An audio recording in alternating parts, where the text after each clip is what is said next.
மதுரை திருமங்கலம் அருகே ஊரணிக்கான சுற்றுச்சுவரின் ஒருபோது இடிந்து விழுந்த நிலையில் சுற்றுச்சுவர் கட்டப்பட்டதில் முறைகேடு நடைபெற்றதாக கூறி ஊரணி கரையில் அமர்ந்து அதிமுக முன்னாள் அமைச்சர் ஆர்.பி. உதயகுமார் தர்ணாவில் ஈடுபட்டு வருகிறார். விவரங்களுடன் நம்முடைய செய்தியாளர் சிவகுமார், விவரம் என்ன?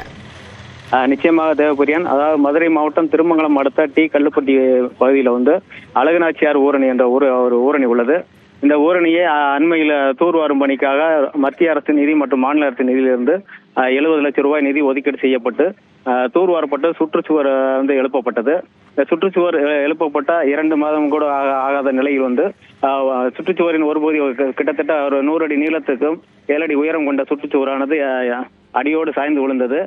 இந்த சம்பவத்தை நேரில் ஆய்வு செய்த முன்னாள் அமைச்சர் ஆர்.பி. உதயகுமார் இந்த சுற்றுச்சுவர் எழுப்புவது முறைகேடு நடந்துள்ளதாகவும் இது தொடர்பாக அதிகாரிடம் ஏற்கனவே புகார் தெரிவித்திருந்தோம். எந்த நடவடிக்கையும் எடுக்காததால் இந்த சம்பவத்தை கண்டிக்கும் விதமாக இன்று மக்களாக சேர்ந்து ஊரணியில் ஆய்வு மேற்கொண்ட முன்னாள் அமைச்சர் ஆர்.பி. உதயகுமார் ஊரணி கரையில் அமர்ந்து தற்போது அறவழி போராட்டத்தில் ஈடுபட்டு வருகிறார்.